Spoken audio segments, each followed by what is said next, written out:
Selamat pagi jemaat yang terkasih dalam nama Tuhan Yesus. Kami juga menyapa jemaat yang mengikuti ibadah ini secara live streaming di rumah kita masing-masing. Kami ucapkan selamat pagi dan selamat hari Minggu. Dan kami juga menyapa, mungkin ada jemaat yang baru pertama kali hadir di tempat ini atau mengikuti ibadah di tempat ini.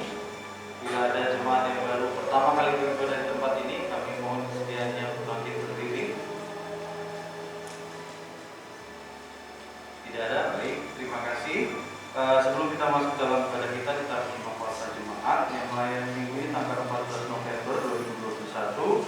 Khotbah Bapak Pendeta Yuda Sudarno, liturgis Ibu kita Novita Yesa, organisasi Bapak Giono dan Saudara Rio, kolektor Ibu Nutrian Rayadi dan Ibu Sri Wahyudi, pimpinan pujian atau lagu Ibu Trisila Putri dan Bapak Norman Setio, kemudian IT Saudara Zona Aditya Dirgantara, penyambut tim Satgas COVID-19. Kemudian yang melayani minggu depan tanggal 21 November 2021, pengkhotbah Bapak Pendeta Stefano Singsing, liturgis Bapak Rin Albert, organisasi Wisa dan Saudara Rio, kolektor Ibu Nutrian Rayadi dan Ibu Asmara Lihati, pimpinan lagu Bapak Nixon Sinambela dan Ibu Dian, IT Bapak William Simonsong, penyambut tim Satgas COVID-19. Kami ucapkan selamat melayani, yang melayani minggu ini juga minggu depan. Dan berita persekutuan, kita bisa lihat di sana, persekutuan remaja, pemuda dan wanita. Kami mengimbau bagi kita yang bagian dari persekutuan ini bisa ambil bagian. Kemudian juga ada berita Natal 2021, kita bisa lihat di sana, Natal sekolah minggu, Natal umum dewasa yang pertama, kemudian pemuda remaja, kemudian Natal umum dewasa yang kedua. Kiranya nanti bisa kita laksanakan, kita doakan agar boleh terlaksana dengan baik. Kemudian kami juga mengimbau agar nanti pada perayaan Natal hayuran kita sesuai dengan undangan yang diberikan oleh panitia. Dan himbauan untuk kita semua untuk tetap mengikuti protokol kesehatan.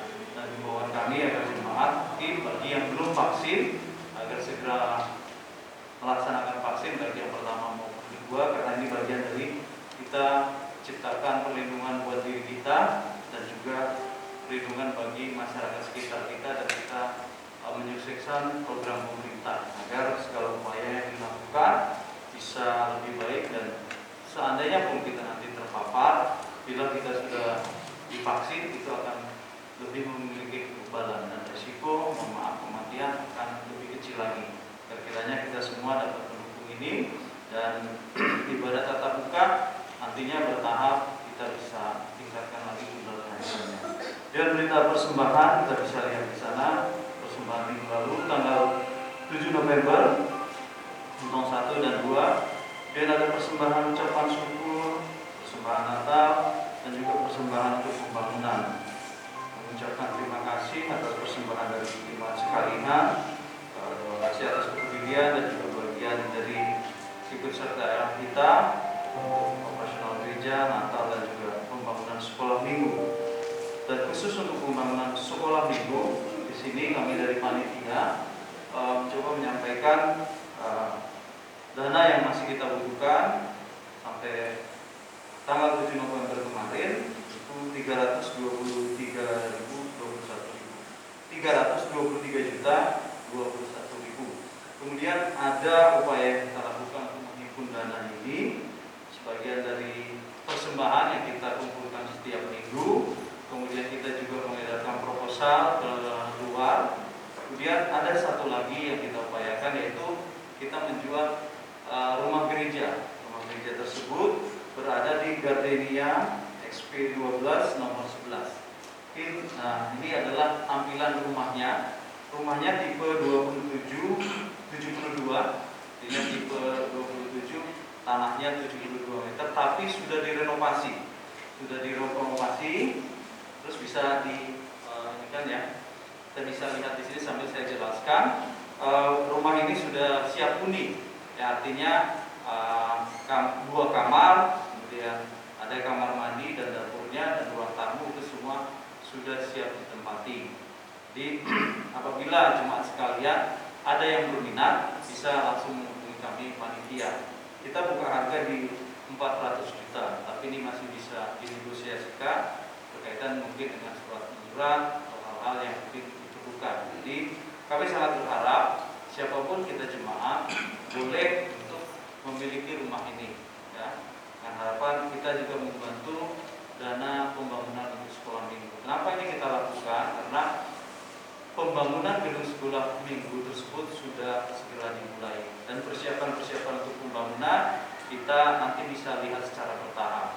Minggu ini sudah dilakukan persiapan untuk membangun toilet, ya. Jadi nanti semua gedung sekolah minggu yang lama dan juga toilet itu akan dibongkar diratakan.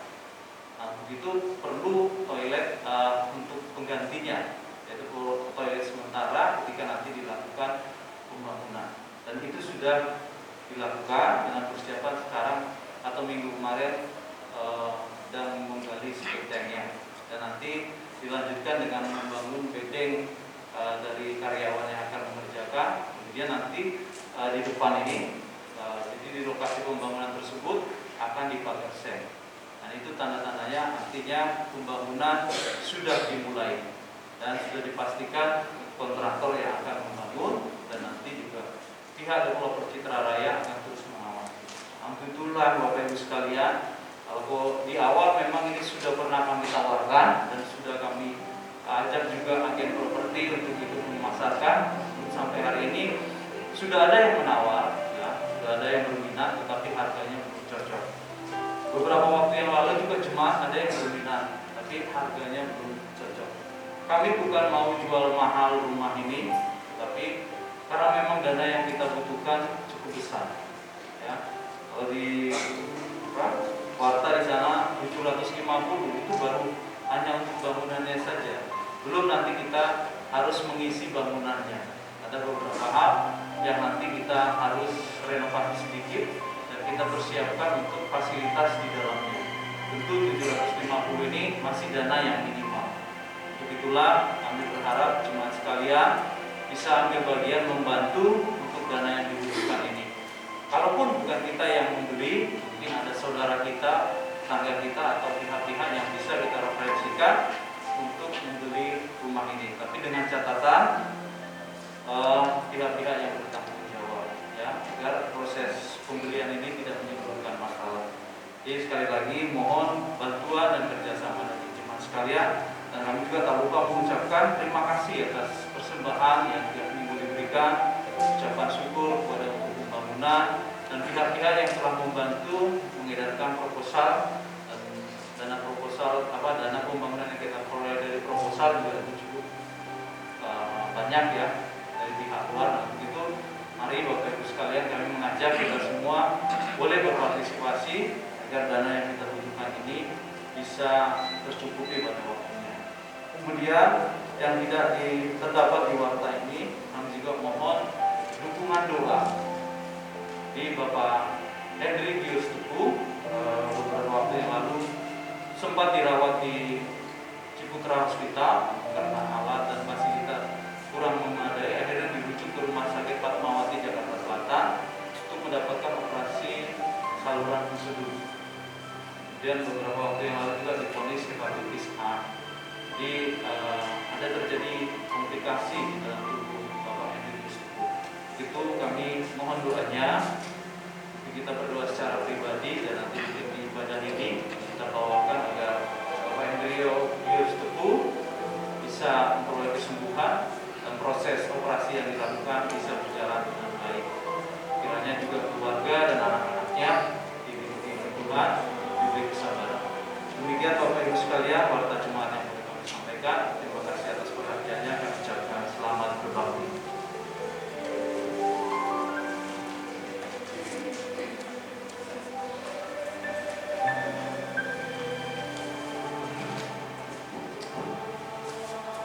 Selamat pagi Bapak Ibu terkasih dalam nama Tuhan Yesus. Selamat pagi juga kami ucapkan untuk Bapak Ibu dan saudara-saudari yang saat ini melakukan ibadah streaming di rumah masing-masing. Kita siapkan hati kita, kita masuk ke dalam hadirat Tuhan. Sebab Tuhan, Dia sendiri akan berjalan di depanmu. Dia sendiri akan menyertai engkau. Dia tidak akan membiarkan engkau dan tidak akan meninggalkan engkau. Janganlah takut dan janganlah patah hati. Ulangan 31 ayat 4. Kita kuduskan kebaktian pagi hari. Pertolongan kami datang dari Allah yang menciptakan langit dan bumi, yang tidak pernah meninggalkan pekerjaan tangannya, dan yang setia sampai selama-lamanya.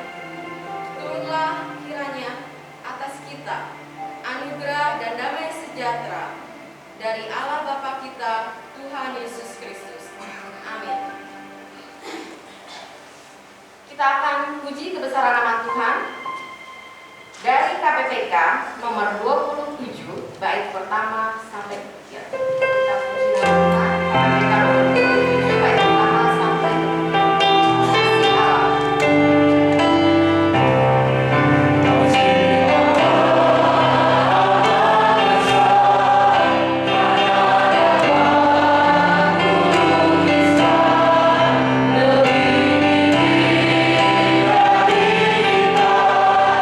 bait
pertama sampai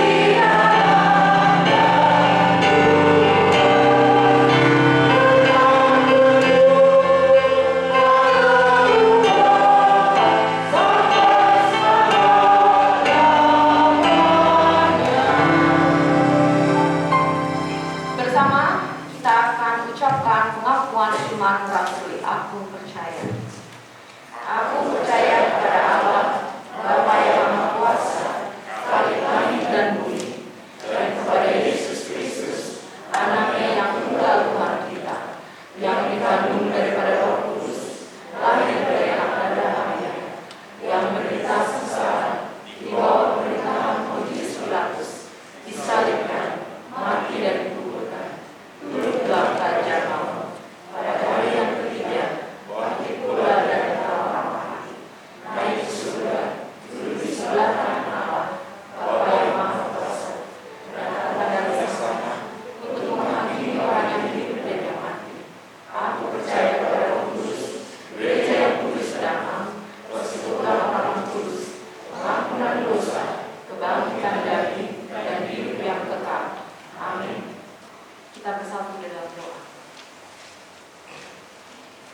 Bapa kami di dalam surga, Tuhan kami Yesus Kristus, Tuhan yang Maha Kasih, Tuhan yang menciptakan alam semesta ini.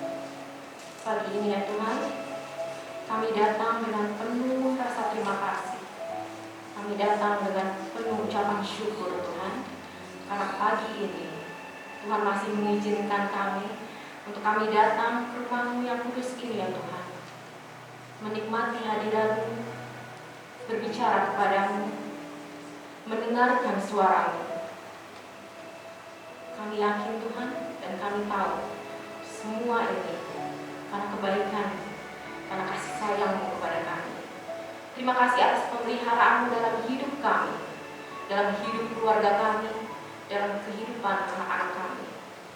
Tuhan, pada pagi hari ini kami ingin menyerahkan setiap pergumulan yang kami rasakan, baik itu pergumulan dengan suami kami, baik itu pergumulan dengan istri kami, anak-anak kami, orang tua kami, pergumulan kami dalam setiap usaha yang boleh kami lakukan, dalam setiap studi yang saat ini sedang kami jalankan.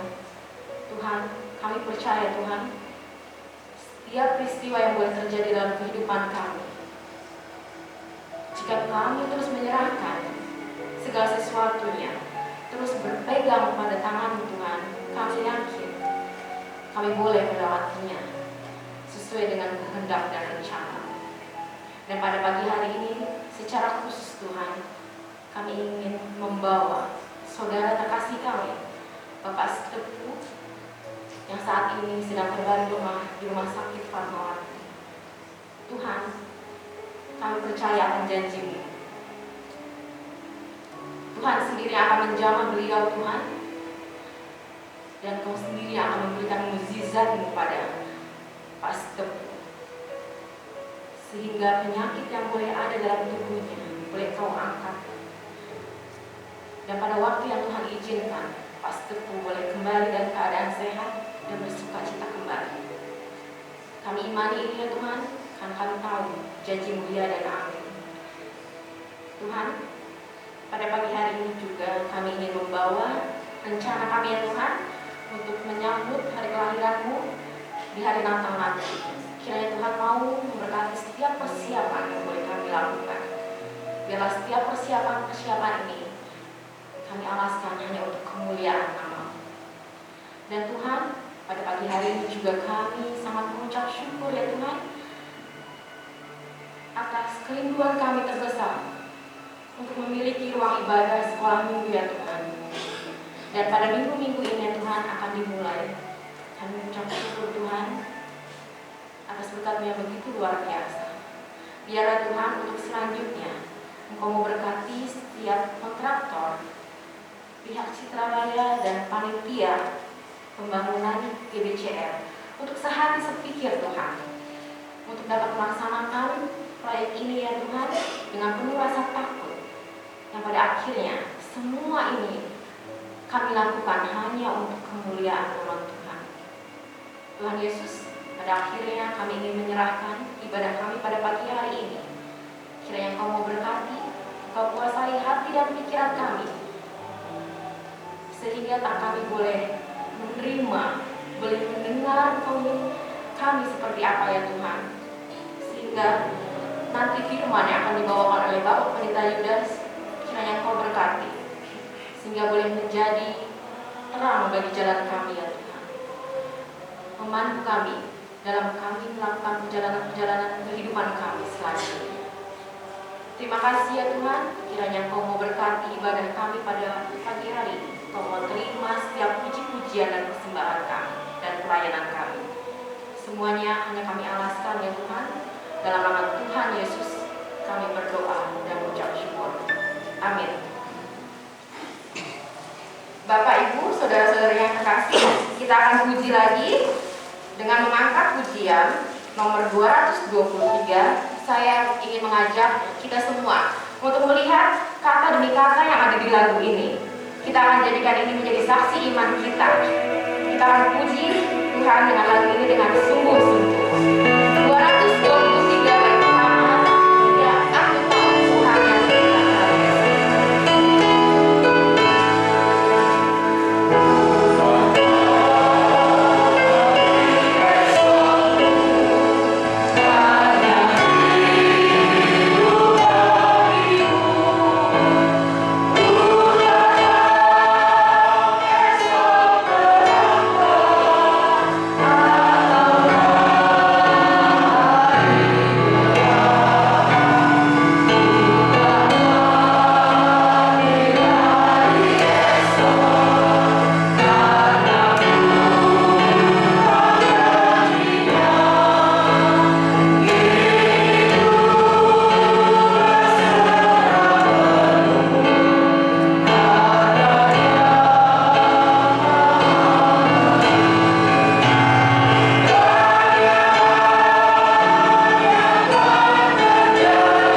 kami ambil dari Kejadian pasal 2 ayat 8 sampai 25. Kejadian pasal 2 kita akan bacakan dari ayat 8 sampai 25. Kita akan membacakan secara bersahutan. Saya akan membacakan ayat ke-8, Bapak Ibu dan Saudara semua akan membacakan ayat ke-9. Demikian kita akan sampai ayat 25 kita bacakan secara bersahutan. Demikian firman Tuhan. Manusia dan Taman Eden. Selanjutnya Tuhan Allah membuat taman di Eden di sebelah timur. Disitulah ditempatkannya manusia yang dibentuknya itu.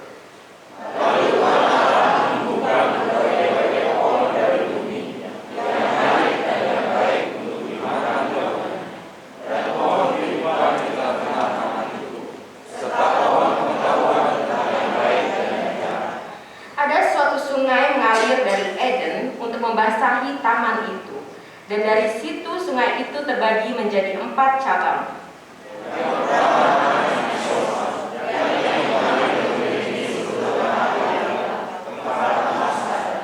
Dan emas dari negeri itu baik. Di sana ada damar, bedola, dan batu krisopas.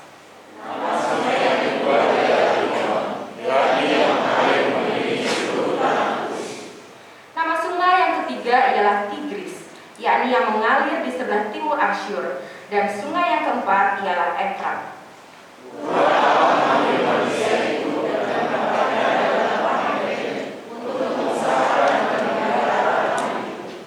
Lalu Tuhan Allah memberi perintah ini kepada manusia. Semua pohon dalam taman ini boleh kau makan buahnya dengan bebas.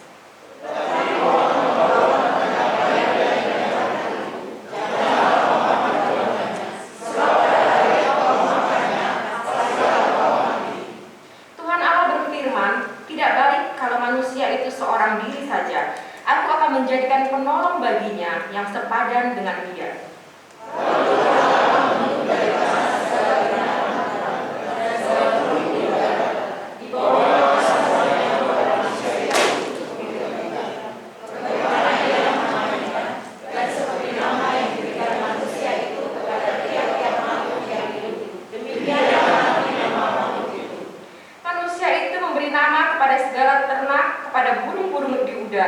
Dan kepada segala binatang di hutan, tetapi baginya sendiri ia tidak menjumpai penolong yang sepadan dengan dia.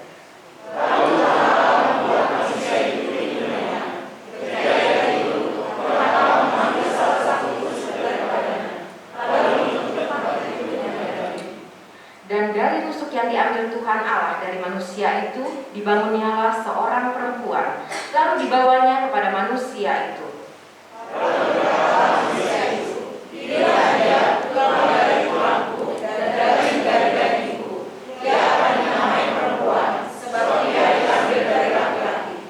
Sebab itu seorang laki-laki akan meninggalkan ayahnya dan ibunya dan bersatu dengan istrinya sehingga keduanya menjadi satu daging.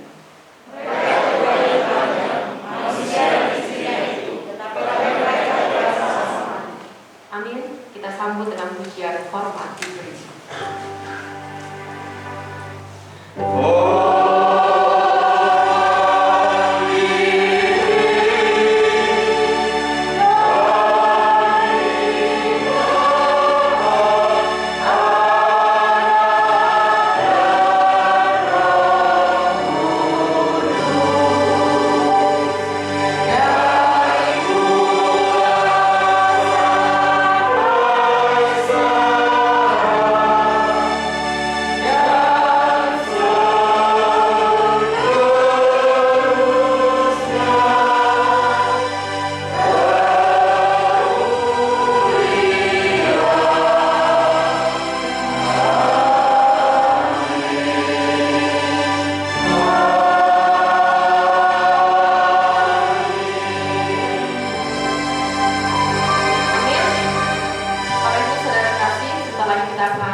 Pujian dari buku KPPK nomor 226 bait pertama sampai ketiga.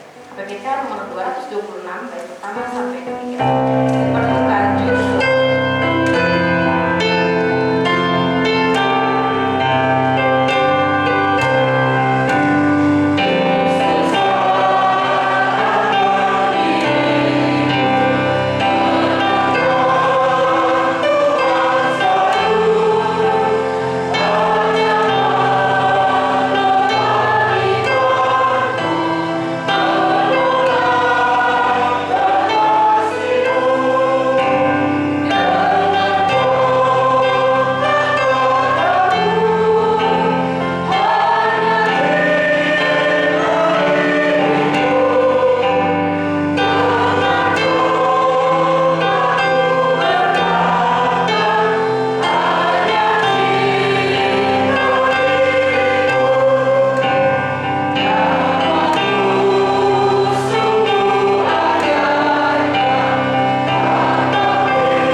Baik jemaat yang dikasih oleh Tuhan kita Yesus Kristus, selamat hari Minggu. Kita ketemu di rumah Tuhan di tempat ini yang mungkin minggu kemarin Bapak Ibu tidak hadir karena kita masih bergantian hadirnya. Kalau yang mengikuti live streaming di rumah, minggu kemarin saya men-sharingkan tentang Kejadian pasal 1. Khususnya saya menjelaskan terang. Nah, kalau yang mengikuti, kalau kita ikuti bahwa hari pertama Allah menciptakan terang. Saya katakan di sana, terang yang diciptakan Allah pada hari pertama itu bukanlah terang dari matahari. Karena matahari dicipta oleh Allah baru pada hari ke-4. Jadi terang yang diberikan Allah kepada dunia pertama waktu itu adalah terang dari sumber terang itu sendiri. Sumber terang itu siapa sih? Tuhan Allah sendiri. Maka di dalam Injil Yohanes Tuhan Yesus katakan, akulah terang dunia. Berarti yang pertama memberi terang kepada jagat raya ini adalah Tuhan Yesus. Dia sendiri memberikan terangnya itu sehingga dunia ini bisa terang dan bisa hidup. Di samping Tuhan Yesus mengatakan sebagai sumber terang, itu artinya Dia adalah sumber kehidupan. Kenapa? Karena secara naluri orang pada saat ini, tumbuh-tumbuhan hidup hanya karena sinar matahari. Sedangkan kalau kita ikuti kitab Kejadian, tumbuh-tumbuhan dicipta Allah pada hari ke-3. Matahari belum dicipta oleh Allah, tetapi tumbuh-tumbuhan sudah bisa hidup. Karena apa? Karena diterangi oleh sumber hidup itu sendiri, yaitu Allah. Itulah yang kami sharingkan pada minggu kemarin, di antaranya isinya itu. Nah, hari ini saya melanjutkan tentang penciptaan Allah terhadap manusia. Bacaan tadi sudah kita baca secara bersama. Saya tambah dengan ayat 7. Demikian sabdanya, ketika itulah Tuhan Allah membentuk manusia itu dari debu tanah dan menghembuskan nafas hidup ke dalam hidungnya. Demikianlah manusia itu menjadi makhluk yang hidup. Jemaat yang dikasihi oleh Tuhan Yesus Kristus, firman Allah memberi kesaksian bahwa manusia itu ada karena dicipta oleh Allah. Itu yang harus kita pegang. Manusia ada karena dicipta oleh Allah. Kemudian dari apa? Di sana disebutkan ada dua hal yang kalau saya lihat, yang pertama dari debu tanah. Debu, asal kata aslinya ya, bahasa Ibrani itu adalah apa? Manusia dicipta Allah dari apa? Dan dari tanah. Bahasa aslinya itu adalah Adam. Manusia dicipta dari Akbar dan Adam. Nah, ketika Allah mencipta manusia, Allah tidak berfirman. Ya, tetapi di sini ayat 7 mengatakan Tuhan Allah membentuk. Ini beda dengan ciptaan-ciptaan yang lain. Allah berfirman, Allah berfirman. Tetapi untuk manusia, Allah membentuk. Bahasa aslinya itu yasar. Allah yasar manusia. Artinya Allah membentuk manusia. Atau boleh saya katakan membentuk itu adalah mencetak. Jadi Allah dicetak langsung oleh manusia, dicetak langsung atau dibentuk langsung oleh Allah. Kemudian ini belum bisa menjadi manusia. Bisa menjadi manusia ketika hasil cetakan yang berasal dari Akbar dan Adama itu, dari debu dan tanah itu, dihembus nafas Allah, ditiup oleh nafas Allah. Jadi ketika tanah yang sudah berbentuk manusia ditiup oleh nafas Allah, barulah dia menjadi manusia yang hidup. Nah, ini ditekankan oleh firman Allah untuk apa? Ada beberapa alasan. Yang pertama, supaya kita menolak dengan tegas yang mengatakan bahwa manusia berasal dari evolusi binatang. Ada yang mengatakan manusia dari monyet. Ada yang mengatakan manusia dari binatang kecil, makin lama makin berubah akhirnya menjadi manusia. Alkitab tidak memberi kesaksian seperti itu. Alkitab langsung mengatakan dicipta langsung, dicetak langsung oleh Allah dari debu tanah, kemudian ditiup nafas Allah dan manusia itu menjadi hidup. Pertanyaannya, kenapa manusia dicipta Allah dari debu tanah? Sedangkan tadi di dalam ayat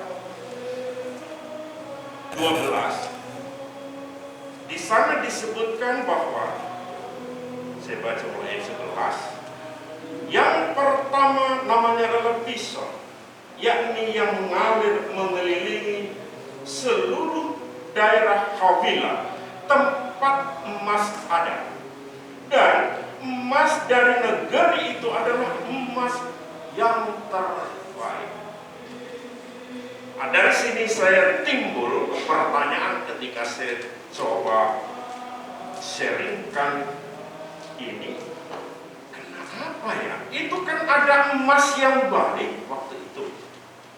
Kenapa manusia tidak dicipta Allah dari emas atau dari perak? Kenapa manusia dicipta dari debu tanah?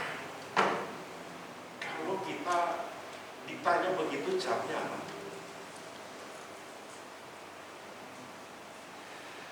Jemaat yang dikasih Tuhan, semua firman Tuhan ini mesti ada tujuannya. Ya. Manusia dicipta dari debu tanah supaya apa? Tidak sombong. Manusia tidak sombong, apalagi mereka yang punya jabatan, mereka yang mempunyai kekayaan ini kemudian sombong. Tapi ketika kita ingat dari mana asal kita, dari debu tanah, kesombongan itu akan luntur, akan turun. Karena semua kita berasal dari debu tanah. Yang pertama. Yang kedua, debu tanah itu tadi saya katakan ditiup oleh nafas Allah, maka kita hidup. Itu berarti hidup kita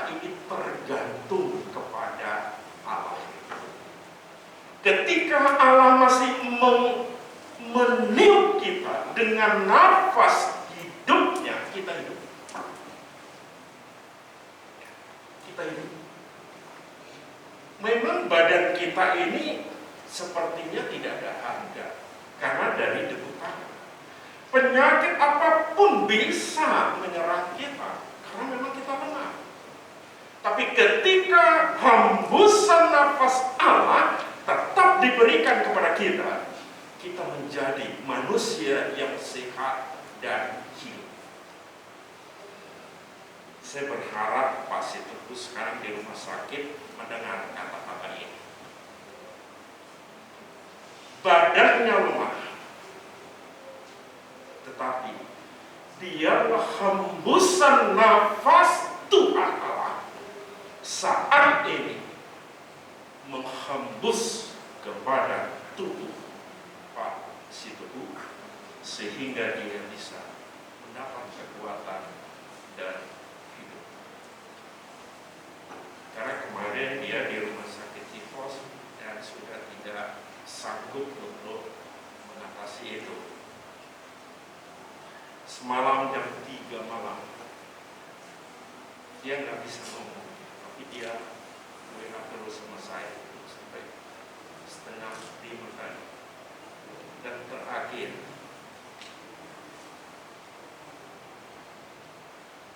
dia kemudian video call sama saya, dia nggak ngomong, tetapi dia hanya memberi senyum.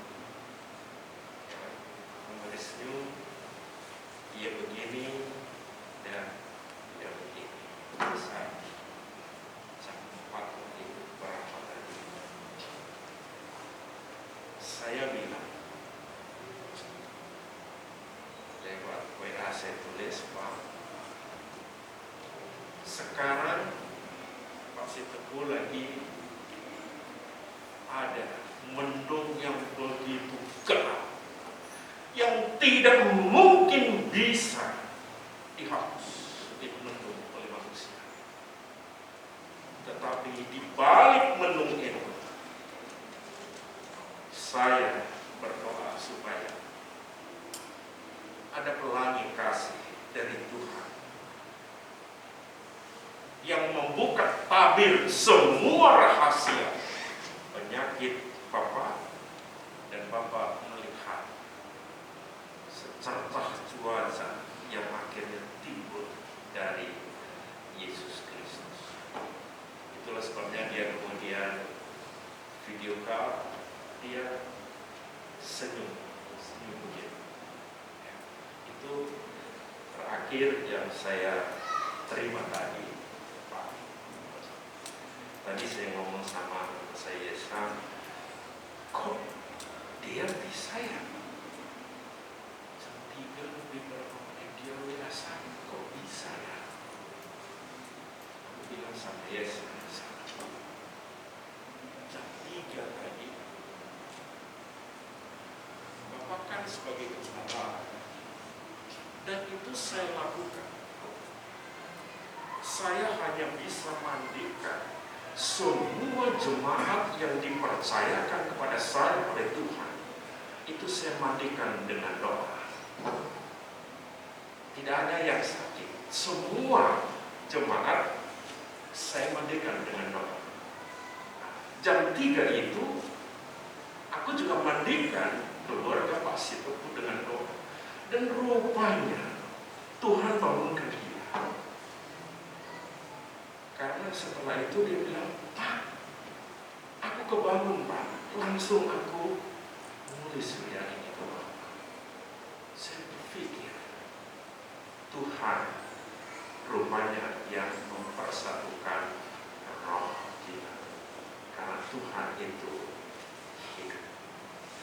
Inilah maksud Allah mencipta manusia dari supaya kita tidak sombong dan kita tetap mengharapkan hembusan nafas Allah tetap hadir di dalam kehidupan kita, dan kita tetap menyerahkan semua kehidupan kita ini hanya kepada kedua, mulai ayat 8 di sana disebutkan adalah Taman Eden. Ini terjemahan Ibrani, biasanya dia memakai istilah Taman Eden. Tapi kalau kita membaca dari Septuaginta itu Alkitab yang diterjemahkan ke dalam bahasa Yunani, itu namanya Septuaginta. Di sana memakai nama Firdaus, jadi bukan Eden tetapi Firdaus. Kalau bahasa Inggris apa?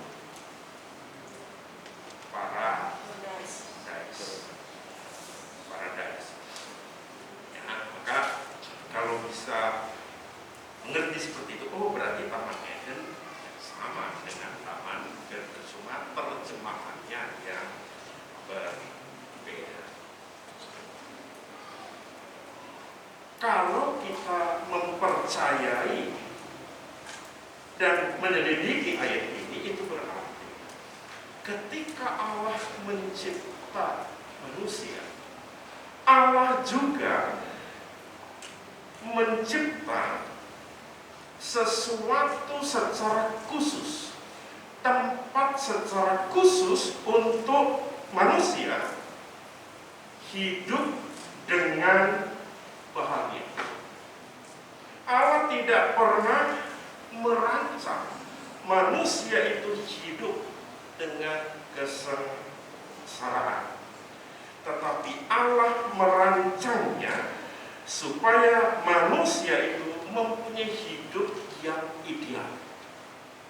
Itulah sebabnya tadi disebutkan di dalam taman itu semua tumbuh-tumbuhan yang berbiji ada dan diserahkan kepada Adam untuk dimakan dan digunakan.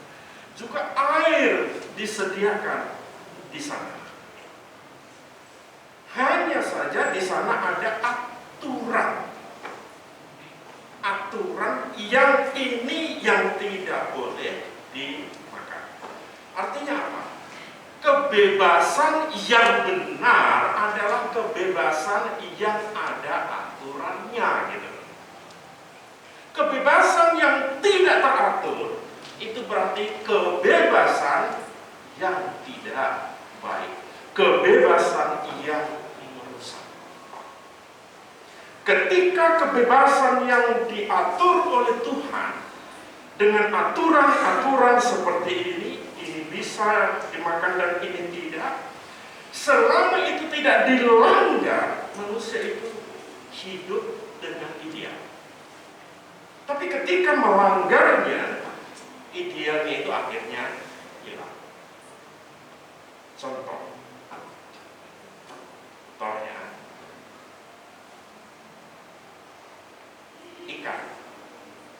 ikan itu dicipta oleh Allah untuk hidup di dalam air. Ikan. Tapi ketika ikan itu berontak, masa binatang kodok misalnya apa bisa hidup di darat, masa aku nggak bisa? Nah, akhirnya dari air loncatlah ikan itu, melanggar aturan, dia loncat ke darat. Akhirnya apa? Mati. Dia mati. Nah, itulah yang diberikan Allah kepada Adam dan Hawa. Aku memberi kebebasan, tetapi kebebasan yang teratur supaya apa? Kamu hidup. Ketika kamu melanggar kebebasan yang aku berikan, Tuhan bilang mati. Adam Hawa jadi mati, jatuh di dalam kejatuhan yang sangat luar biasa. Kemudian seterusnya,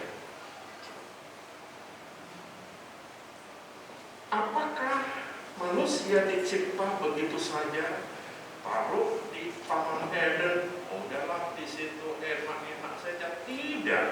Kalau kita perhatikan dengan benar ayat 15, Tuhan Allah mengambil manusia itu dan menempatkan dalam Taman Eden untuk mengusahakan dan memelihara taman itu. Apa artinya di sini? Manusia itu harus berkarya dan bekerja. Sejak kapan? Sejak ada di Taman Firdaus, Taman Eden, manusia sudah harus bekerja. Tapi secara umum orang katakan kita bekerja karena kita sudah jatuh dalam dosa. Enggak. Sebelum Adam Hawa jatuh dalam dosa, Allah sudah perintahkan kamu harus bekerja. Ya, ini supaya jangan salah pengertian kita yang hidup pada zaman sekarang. Kita bekerja karena kita jatuh dalam dosa. Memang iya. Setelah kita jatuh dalam dosa, pekerjaan itu memang makin berat. Tapi bukan berarti setelah jatuh dalam dosa kita baru bekerja. Masih dalam keadaan merdeka di Taman Eden, manusia sudah diberi satu tugas oleh Allah bekerja untuk mengembangkan, mengusahakan tanah yang sudah diberikan Allah secara khusus dan dipeliharanya untuk apa? Untuk dia sendiri dan untuk anak cucu ke depan. Kemudian setelah itu apa yang terjadi seterusnya? Tadi sudah saya singgung, yaitu adanya pohon pengetahuan yang baik dan jahat. Itu adalah sebagai alat yang dipakai oleh Allah untuk memberitahu bahwa kebebasan yang baik adalah kebebasan yang teratur, kebebasan yang mempunyai aturan-aturan tertentu, bukan kebebasan yang sebebas-bebasnya dan akhirnya membuat manusia itu mati. Kita beribadah. Kalau kita berpikir banyak orang, ngapain ibadah? Ibadah kalau nggak kerja juga nggak makan katanya. Nah, itu adalah salah satu kebebasan yang salah yang diartikan oleh manusia. Tapi yang pasti, makin kita jauh dari Allah, makin hidup kita ini tidak terkontrol, makin kita sengsara, dan makin kita tidak tahu apa yang harus aku perbuat dan masa depanku itu seperti apa. Kita makin gelap. Itulah sebabnya Tuhan memberi satu aturan-aturan ini supaya apa? Kita hidup merdeka, hidup sesuai dengan kehendak-Nya. Itulah sebabnya Allah memberi perintah 10 hukum. Itu Taurat. Karena tanpa hukum seperti itu, manusia akan bebas dan kebebasan itu akan menjadi sumber kematian. Biarlah sedikit yang kami sharingkan hari ini boleh menambah pengertian kita akan sabda Tuhan yang sulit dan rumit kalau kita pelajari. Tetapi makin sedikit kita pelajari, kita akhirnya tahu bahwa Tuhan itu luar biasanya kuasa kuasanya kepada kita. Dan mari kita minta pada Tuhan supaya nafas hidupnya, nafas Allah tetap dihembuskan kepada kita, kepada anak cucu kita, kepada semua saudara-saudara kita, sehingga kita tetap bisa menikmati hidup yang dari Tuhan. Amin. Kita berdoa. Terima kasih Tuhan, hamba-Mu terbatas. Tidak mungkin firman yang begitu sempurna kami mampu menjelaskannya, karena kami adalah bodoh. Kami orang berdosa di hadapan. Tetapi hari ini Bapa, kami berhenti untuk menjelaskannya. Tapi kami mohon Roh Kudus terus berbicara kepada hati, pikiran kami, semua jemaat, agar mereka tahu bahwa kami harus taat kepada. Kami tidak mau hidup sebebas-bebasnya tanpa aturan dari Tuhan, supaya kami bisa hidup. Kami hanya serahkan masa depan kami ke dalam tangan kuasa, di dalam nama Tuhan Yesus. Amin.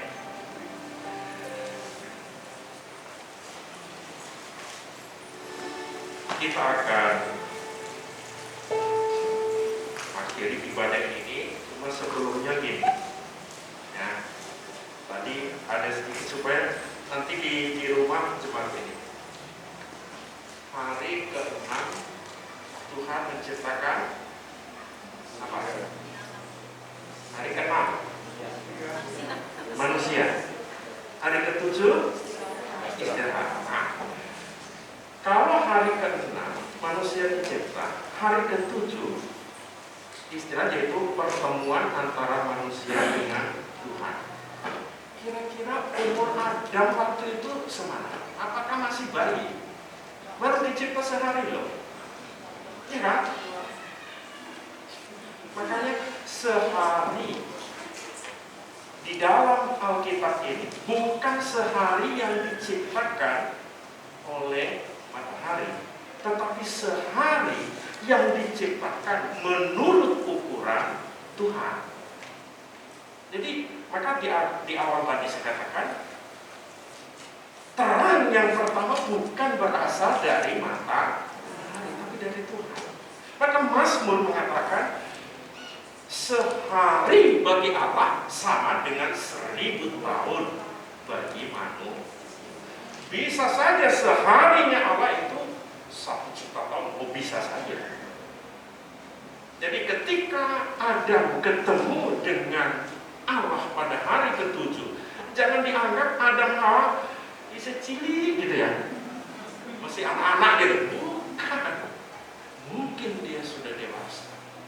Kita tidak, Alkitab tidak menjelaskan itu. Ya, bagaimana? Ya, itulah keterbatasan manusia. Supaya ini tak tambahkan, supaya kita ngerti saja. Kita ngerti bahwa kitab Kejadian ini sulit sekali untuk dimengerti, tetapi sedikit-sedikit kita mencoba belajar. Kita kidungkan untuk kemuliaan Tuhan. 228.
kami pada hari ini makanan kami secukupnya, dan ampunilah kami akan kesalahan kami, seperti kami juga mengampuni orang yang bersalah kepada kami.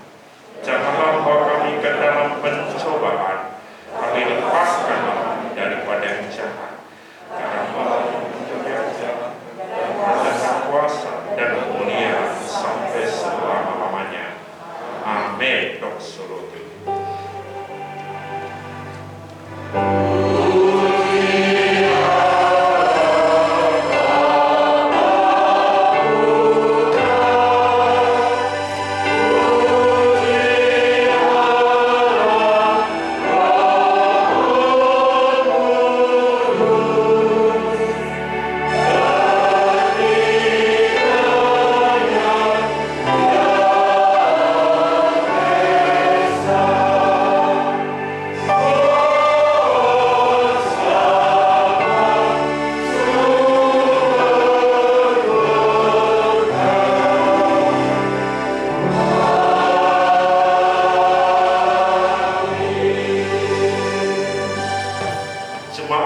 Mari kita pulang, kita mempercayai sabda Allah. Kita mohon terus anugerah Allah atas hembusan nafasnya kepada kita, sehingga kita tetap menjadi hidup. Kita mohon berkatnya. Anugerah Tuhan kita Yesus Kristus, kasih sayang Allah Bapa, persekutuan di dalam Roh-Nya yang kudus menyertai kita sekarang ini sampai selama-lamanya. Amin.